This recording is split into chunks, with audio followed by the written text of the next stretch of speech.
Para o que você nasceu? Vocês sabem para o que nasceram? Vocês sabem por que estão nessa terra? Vocês sabem para o que foram chamados a fazer? Vocês sabem por que nasceram ou por que são vivos ainda e por que acordam todos os dias? Para quê? Vocês têm esse senso de propósito muito bem identificado? É isso que nós vamos avaliar nesse dia, começando a ler o texto aí de Filipenses, capítulo 2, do verso 5 até o verso 8. Abram aí, ou liguem aí, ou lemos aqui. Tende em vós o mesmo sentimento que houve também em Cristo Jesus. Pois ele, subsistindo em forma de Deus, não julgou como usurpação o ser igual a Deus. Antes, a si mesmo se esvaziou, assumindo a forma de servo, tornando-se em semelhança de homens e reconhecido em figura humana. E a si mesmo se humilhou, tornando-se obediente até a morte, e morte de cruz. Irmãos, convido que todos façam uma reflexão, autorreflexão, e perguntem a si mesmos, o que vocês se tornaram ao longo dos anos? Quem vocês se tornaram? Muitos se tornaram aquilo que alguém gostaria que ele fosse, por pressão da sociedade, pressão dos pais, para agradar pessoas, porque na igreja falaram que ele deveria ser isso, porque na empresa falaram que ele deveria ser aquilo, porque na família falou isso, porque a esposa falou aquilo, porque o marido falou aquilo outro. E aí, se tornaram algo que os outros queriam que ele fosse. E aí, não são reais, são personagens com máscaras, que vivem uma vida mentirosa num sentido de que eles não nasceram para viver daquela forma, mas as pressões da sociedade, o medo do fracasso, a vontade de agradar as outras pessoas, a vontade de ser aceito pelo meio, por vários motivos e várias possibilidades, muitos se tornaram aquilo que o meio fez com que ele se tornasse. Portanto, o plano de Deus, por algum motivo, naquela circunstância, está um pouco adulterado, vamos dizer. O plano de Deus para aquela pessoa. Será que nós nos tornamos aquilo que alguém mandou que assim fôssemos? Será que nós nos tornamos uma mentira? Será que nós, em algum momento de nossas vidas, tivemos o nosso plano desviado e assumimos uma característica que não é aquela para a qual nascemos?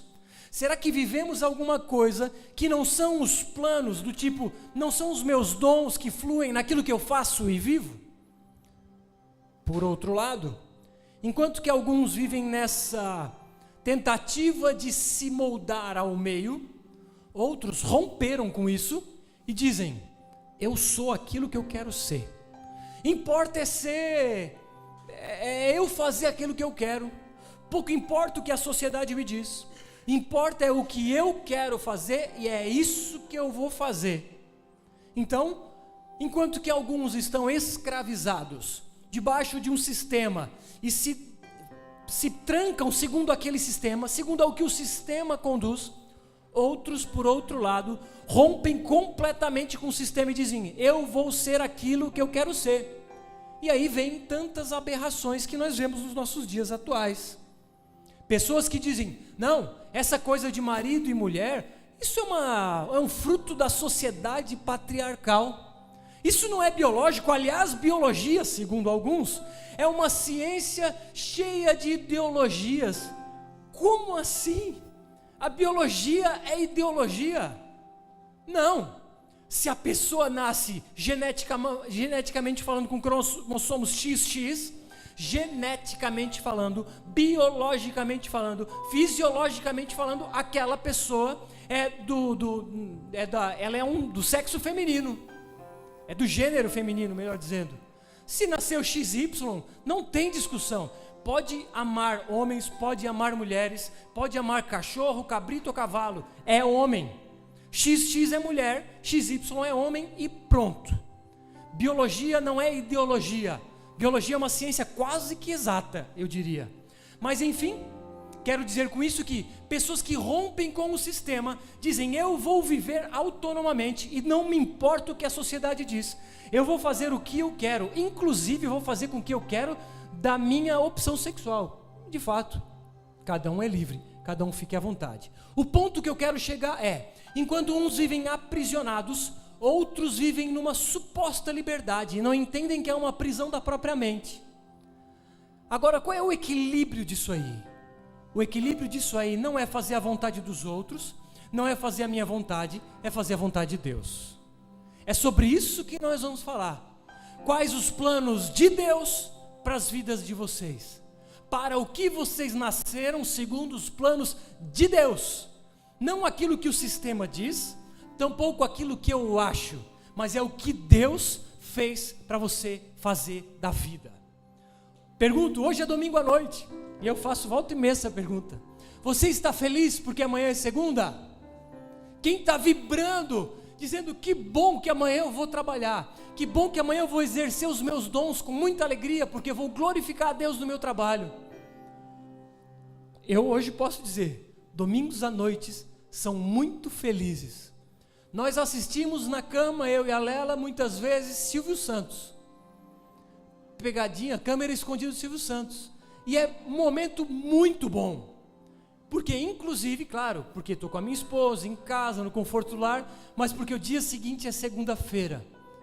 Por quê? Qual foi a mágica? Porque eu encontrei o centro da vontade de Deus para a minha vida. E hoje eu posso dizer que na data de hoje, eu vivo no propósito que Deus escolheu para mim. E não há nada melhor do que dizer: eu vivo segundo o propósito de Deus. Porque quando eu acordo feliz, dizendo que eu vou poder fazer aquilo que eu nasci para fazer. Talvez daqui a 10 anos, não sei lá, pode mudar algumas coisas, mas eu sei que hoje eu nasci, eu faço aquilo que eu nasci para fazer nesta data, e por isso acordo feliz, por isso meu coração bate, por isso meu sangue pulsa, por isso eu vou dormir no domingo à noite feliz, porque o dia seguinte é segunda. E eu pergunto, quantos daqui são felizes no domingo à noite? Quantos daqui estão vivendo segundo o propósito que Deus escolheu para que vocês vivessem? Não é um sistema que aprisiona e diz o que eu tenho que fazer, tampouco é uma falsa liberdade que diz eu vou fazer o que eu quero. Não, é fazer o que Deus quer. E irmãos, aqueles que vivem segundo o sistema, ou segundo essa suposta liberdade, cedo ou tarde vão se frustrar. Vivem atrás de uma felicidade que o sistema pode dar com um salário bom, com benefícios, vale transporte, vale alimentação, Unimed e tantas outras coisas. E acham que são felizes, porque no sábado podem ir para a praia descansar. E no domingo começa a depressão e o estresse e a música do Fantástico, aquela coisa que todo mundo sabe. Por outro lado, aqueles que buscam uma liberdade acham que serão felizes, que contentarão os seus corações vivendo uma vida livre do jeito que eles querem. Cedo ou tarde se frustram. Cedo ou tarde se decepcionam com essa suposta liberdade, com uma tentativa de preencher vazios que jamais serão preenchidos com dinheiro ou com qualquer outra coisa. Jesus disse: a minha comida consiste em fazer a vontade daquele que me enviou e realizar a sua obra.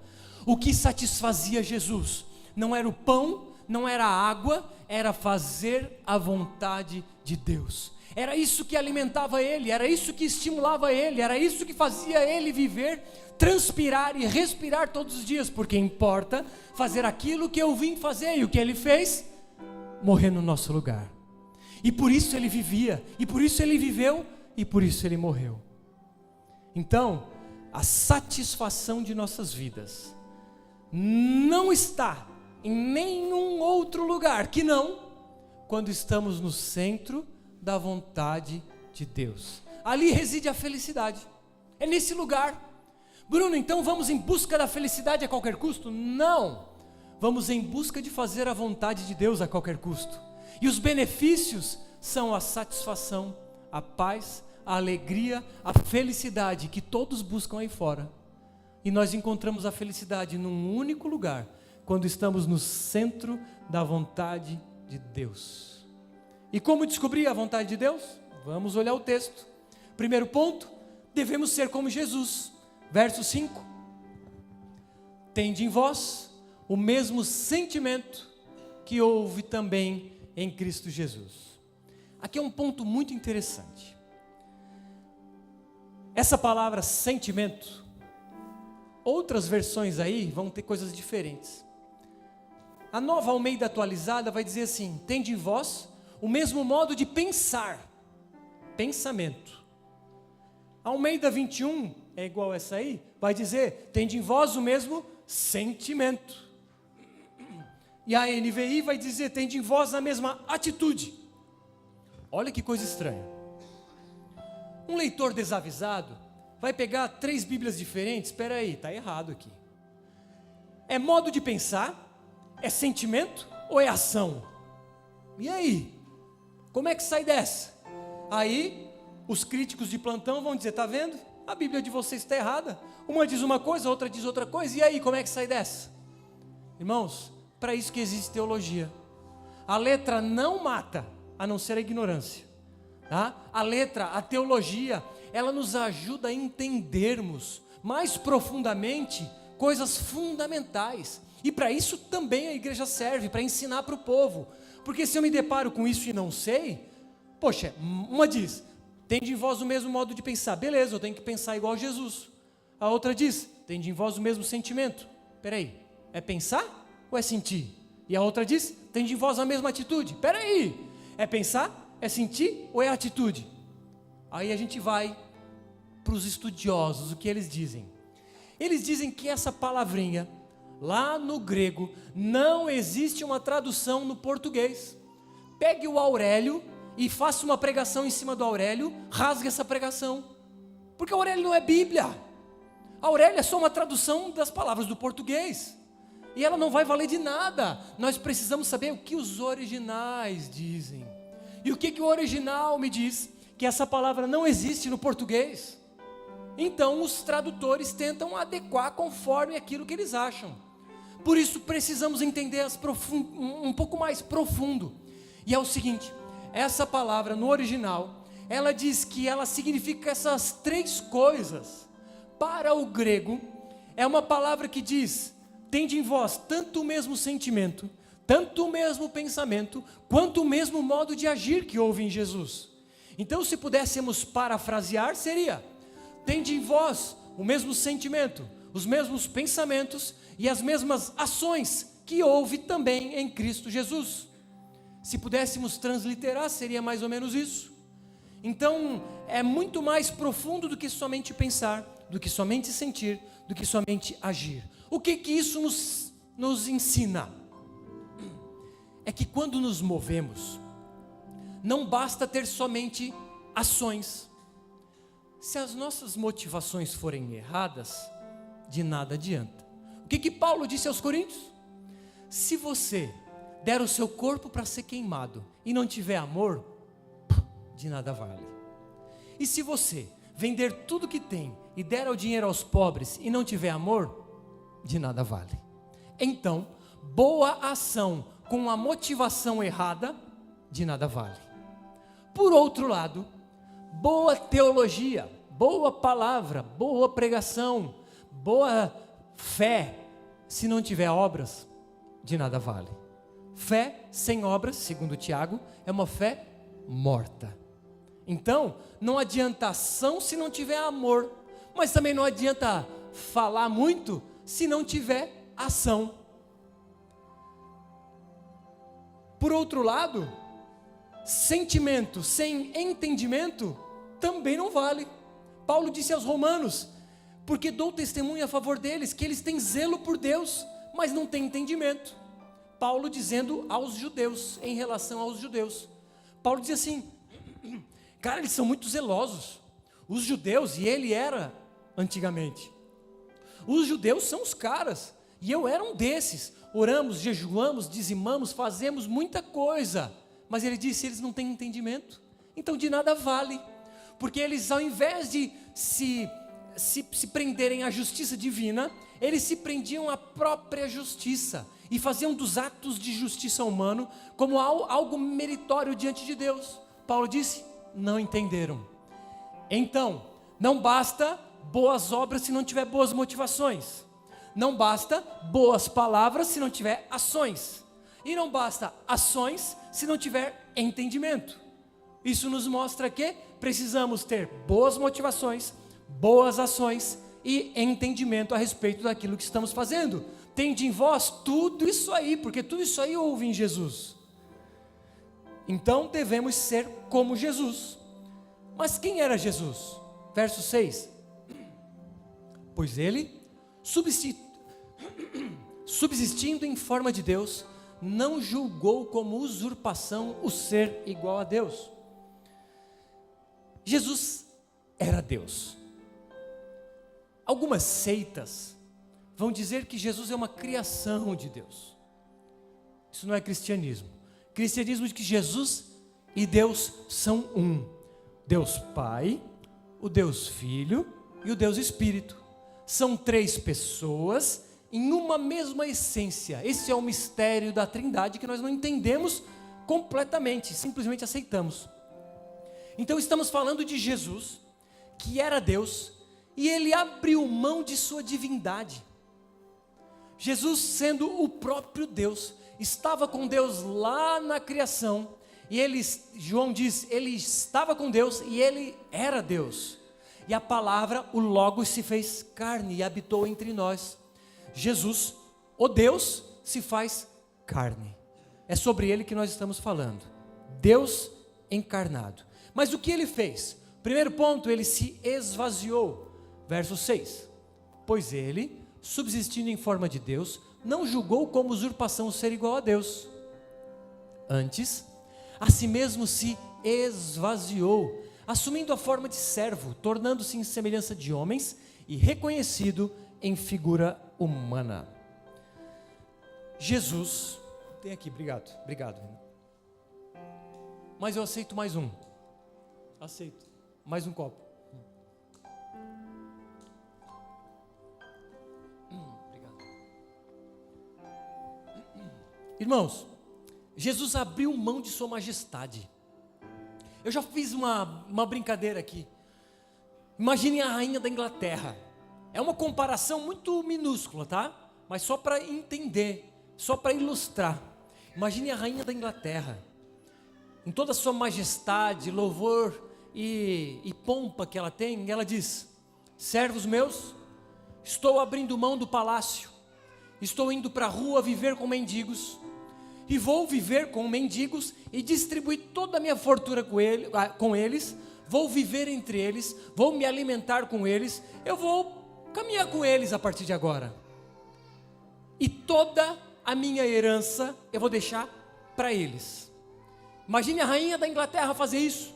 Isso seria o maior escândalo da história dos reinados humanos. E Jesus fez isso. Só que numa proporção infinitamente maior, porque ele era Deus. Sendo Deus, não usurpou ser igual a Deus. Ele assim não tomou conhecimento. Ele quer saber: eu vou abrir mão da minha majestade e vou me fazer servo. O rei que se faz servo, o Senhor que se faz o menor de todos, o dono de tudo que se faz empregado, o Criador que se faz criatura, o máximo que se faz mínimo. Percebe a jogada de humilhação que existe? Foi isso que Jesus fez. Ele se esvaziou. E se esvaziar não é uma atitude para nós, porque nós não somos Deus. Só Deus pode se esvaziar de sua glória e majestade. Não, agora eu vou me esvaziar de mim mesmo e vou habitar com os pecadores. Não. Quem pode se esvaziar é Deus, e Ele já fez. Deve ter uma música que fala isso, não? De se esvaziar? Não, ninguém se esvazia de nada, a gente já é vazio. A gente foi preenchido com o Espírito Santo. É Deus que se esvazia, mas que age em nós o mesmo sentimento, o mesmo modo de pensar, o mesmo modo de agir que houve em Deus, que se esvaziou, abriu mão de sua majestade, e esta foi, irmão, segundo alguns estudiosos, a maior humilhação de Jesus. a gente tem a cruz normalmente.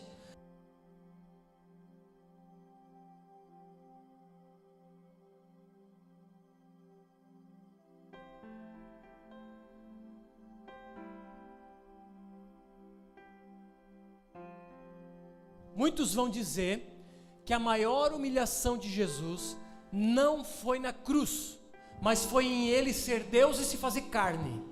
Ele ser o Criador, se fazer igual à criação, se fazer igual a criaturas. Isso é se humilhar, se esvazia de sua divindade para servir. E ele veio para ser servo dos outros. Ele veio para servir e para morrer em nosso meio. E aí, irmãos, e nós temos que ter o mesmo sentimento, mesmo pensamento e mesmo modo de agir. E o que eu tenho dito que Jesus fez? Ele entrou no nosso mundo para nos servir. Então, entendemos com isso que o propósito de nossas vidas não é trabalhar para ficar rico, não que não possa. O propósito de nossas vidas não é ser o maior empresário da cidade, não que não possa, que bom que seja. Enfim, o propósito de nossas vidas não é o nosso sucesso pessoal. A história não é sobre nós. Mas você pode ser o cara mais rico do mundo e estar nos planos dos propósitos de Deus. Você pode ser o cara de maior sucesso empresarial da cidade e você pode estar no centro da vontade de Deus. A ideia então de propósito qual é? É eu ter o mesmo sentimento, pensamento e modo de agir de Jesus, que entrou no mundo dos outros para resolver um problema dos outros. Isto é senso de propósito, é sair do nosso mundo, sair do meu mundo e entrar no mundo do outro, para servi-lo com tudo aquilo que eu sei, com tudo aquilo que eu tenho, com tudo aquilo que eu posso. Isso é o senso de propósito, abrir mão de tudo aquilo que nós poderíamos ter para nós, para servir, porque Jesus abriu mão de todas as coisas para servir.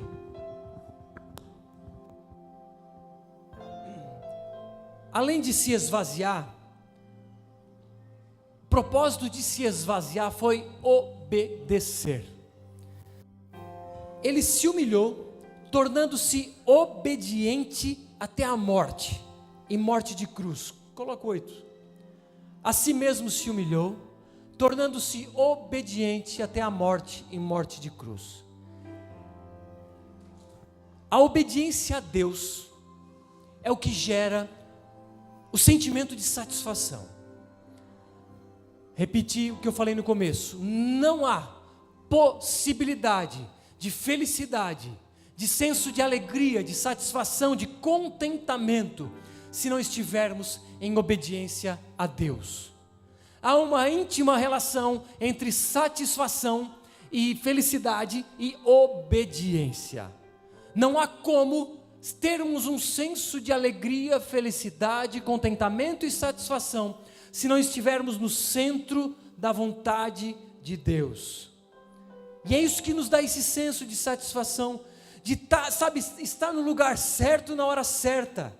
Porque quando não estamos, além de infelizes, estamos desobedecendo.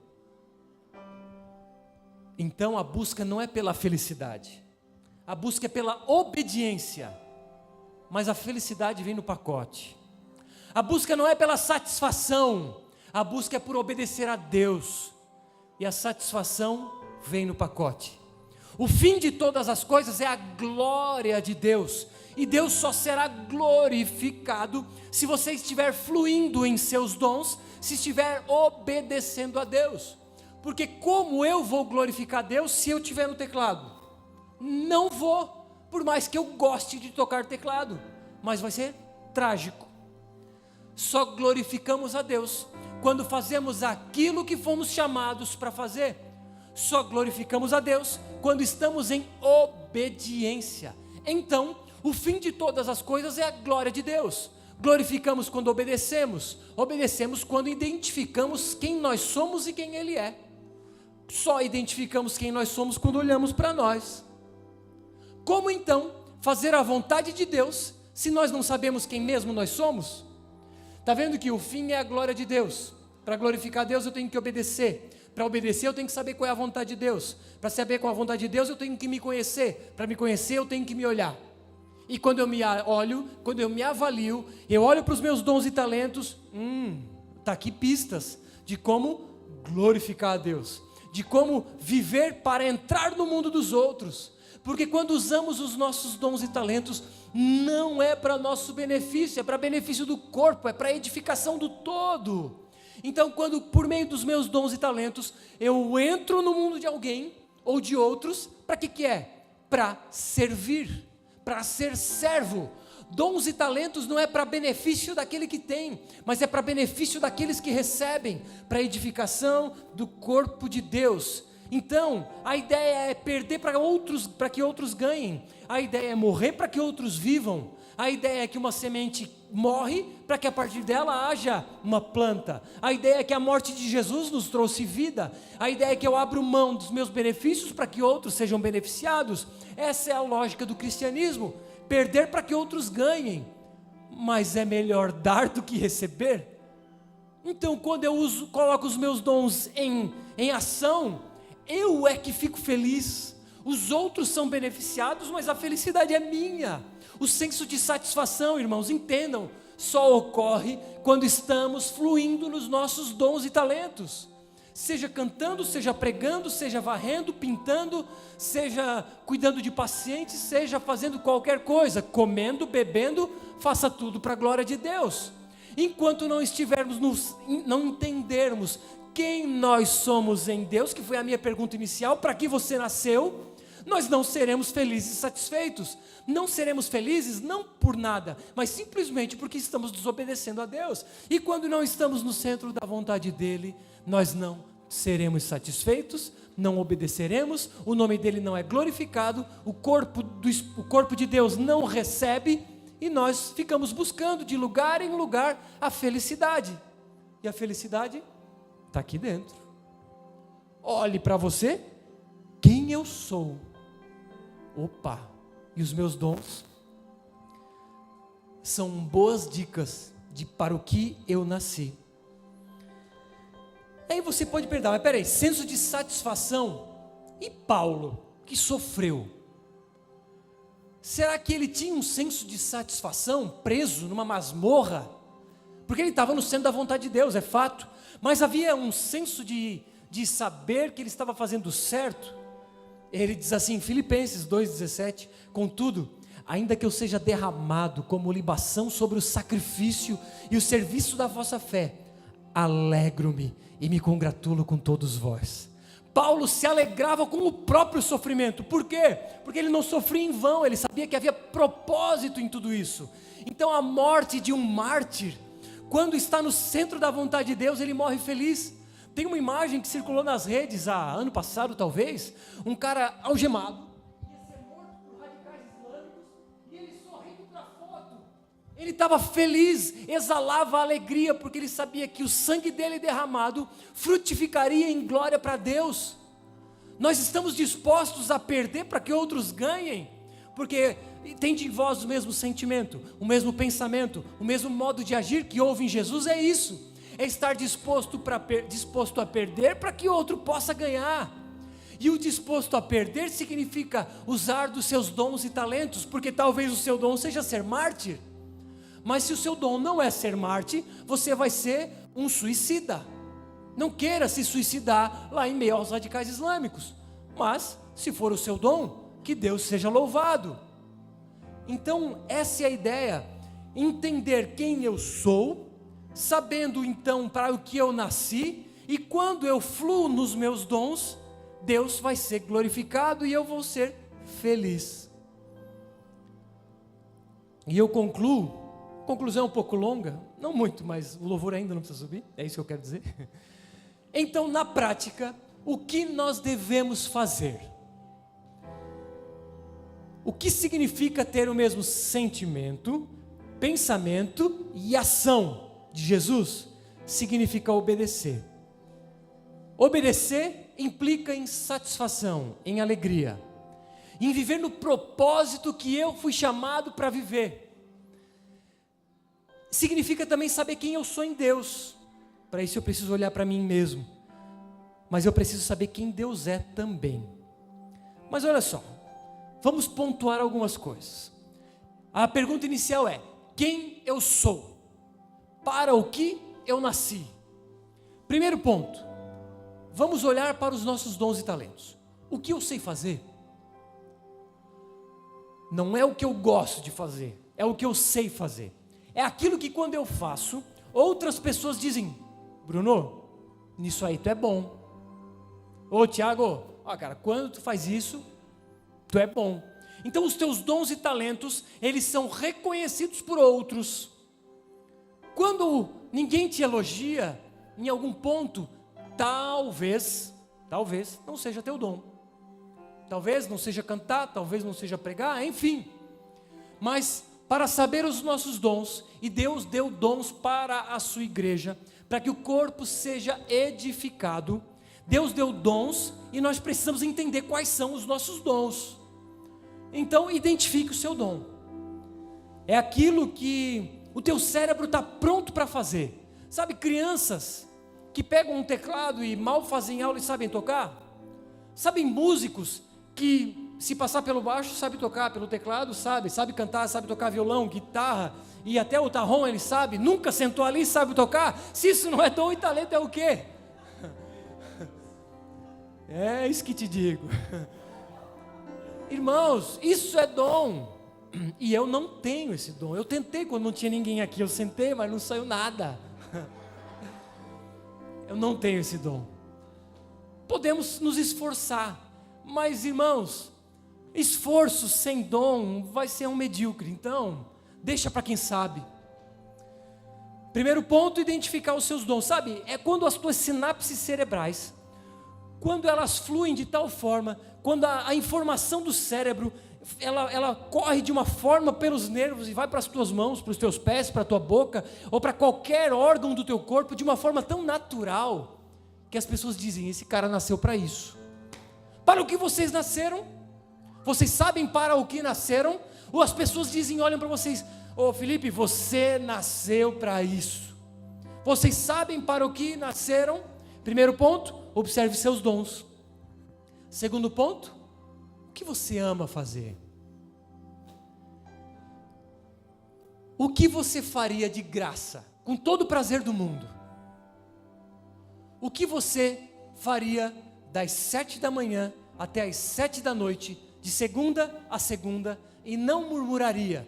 Diria que assim: uau, não vejo a hora de amanhã, das 7 até as 7, continuar fazendo aquilo que eu amo fazer.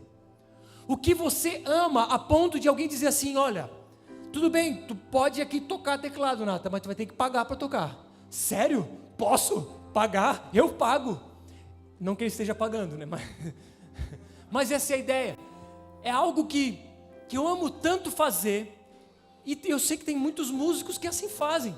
Pagam para poder se apresentar, porque amam tanto aquilo, ou pregadores, ou palestrantes, que investem fortunas para se preparar, porque aquilo é tão bom, é tão prazeroso, que eles querem fazer aquilo todos os dias de suas vidas. Então, primeiro identifique aquilo que você sabe fazer, que é o que as pessoas elogiam. Segundo, some a isso aquilo que você ama fazer. E terceiro, o resultado tem que ser a glória de Deus.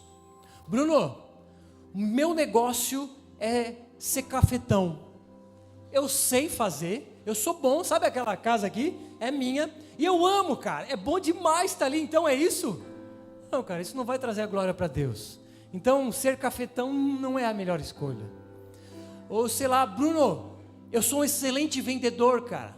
Amo, sou bom, as pessoas dizem, compram de mim, e eu amo demais, cara. Eu trabalho de segunda a segunda, 24 horas por dia, se for preciso. Uau, cara, o que tu faz? É médico, é enfermeiro? Não, eu trabalho no trilho. Não é uma boa escolha. Vender droga não vai trazer benefícios para o nome de Deus. Então, saiba o que você ama, o que você sabe, mas o resultado tem que ser a glória de Deus. E agora, como encaixar neste versículo? Ricardo, coloca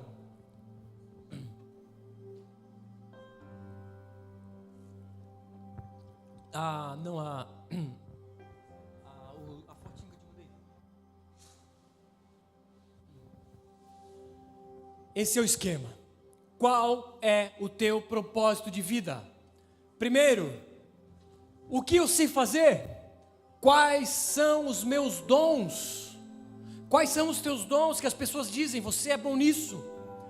Mas o que eu amo fazer? O que eu faria mesmo sem salário, mesmo sem recompensa? O que eu faria todos os dias de minha vida? Mas, aquela palavrinha lá em cima é a palavra grega que une pensamento, sentimento e ação. Eu preciso ter as motivações corretas. Bruno, eu amo cuidar de crianças. Eu amo, cara, amo cuidar de crianças. Eu vou fazer pedagogia. E eu sei, todas as pessoas dizem que eu tenho muito trato, eu lido muito fácil com crianças. Mas quais são as tuas motivações? Minha principal motivação é ter uma sociedade melhor. Eu prezo muito pela educação do povo, e eu vejo que a educação é a saída para o nosso país. Então eu prezo por isso. Motivação correta. Sentimento, tende em vós o mesmo sentimento que houve em Jesus, mas tende em vós também o mesmo modo de pensar. Tem amparo bíblico essa ideia sua? É bíblico cuidar de crianças em uma escola? É óbvio. Educação, educar crianças é completamente bíblico. Então tende em vós o mesmo sentimento, motivações corretas. Tende em vós o mesmo entendimento, tem amparo bíblico, mas tende em vós o mesmo modo de agir. Beleza, agora vai lá e faz direito. Faça certo. Cuide das crianças da melhor forma possível. Tende em vós o mesmo sentimento, o mesmo pensamento e o mesmo modo de agir. Coloque a sua profissão nesse esboço. Entenda se isso é o propósito da vida de vocês. A profissão de vocês, você sabe fazer isso que você faz? Você, sei lá, é um enfermeiro. Você é um excelente enfermeiro. Organiza aquela UTI do hospital como ninguém. Cuida da equipe, dos técnicos de enfermagem, dos médicos. Organiza todo o planejamento daquela UTI. Sim. Ama fazer isso? Bruno, UTI é a minha segunda casa. Amo estar naquele lugar. Quais são as tuas motivações, teus sentimentos? Meu sentimento é cuidar de pessoas. Eu amo cuidar de doentes. Tá, e tem amparo bíblico? Quais são? Tem de vós o mesmo modo de pensar? Óbvio, cuidar de doentes é completamente bíblico. Agora, tem em vós o mesmo modo de agir. Então vai lá e faça o teu melhor trabalho, porque dessa forma você vai glorificar a Deus. Porque o fim de todas as coisas é a glória de Deus, que passa pelo propósito de vida. A glória a Deus passa por aqui, e passa pela felicidade, e passa pela satisfação, passa pelo contentamento. De novo, não estamos buscando a felicidade a todo custo, porque isso seria uma idolatria. Estamos buscando a glória de Deus a todo custo. E a glória de Deus, quando estamos no centro da vontade dEle, nós somos felizes, alegres, contentes. Vamos assistir, que seja o fantástico. Felizes, porque amanhã é segunda-feira. Saiam daqui com essa pulga atrás da orelha. Vocês estarão alegres e felizes hoje à noite, porque amanhã é segunda-feira. Não vale estar alegre porque é férias, né? Imagine se você fosse trabalhar. Então, agora sim o louvor pode subir.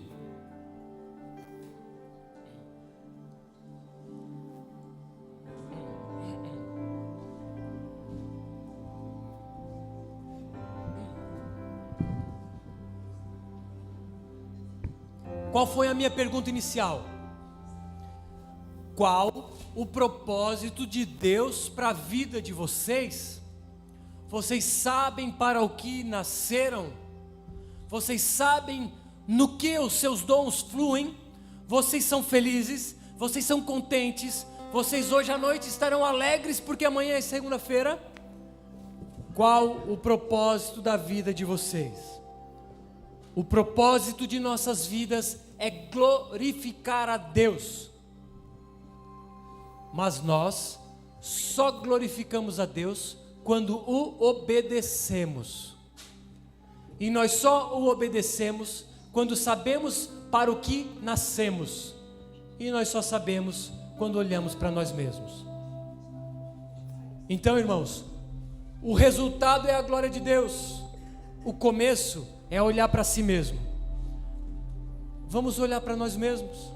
Olhem para aquilo que vocês sabem fazer, olhem para aquilo que vocês amam fazer e busquem a glória de Deus, fazendo o certo, sentindo motivações corretas e fazendo aquilo que tem amparo bíblico, porque o resultado é a glória de Deus.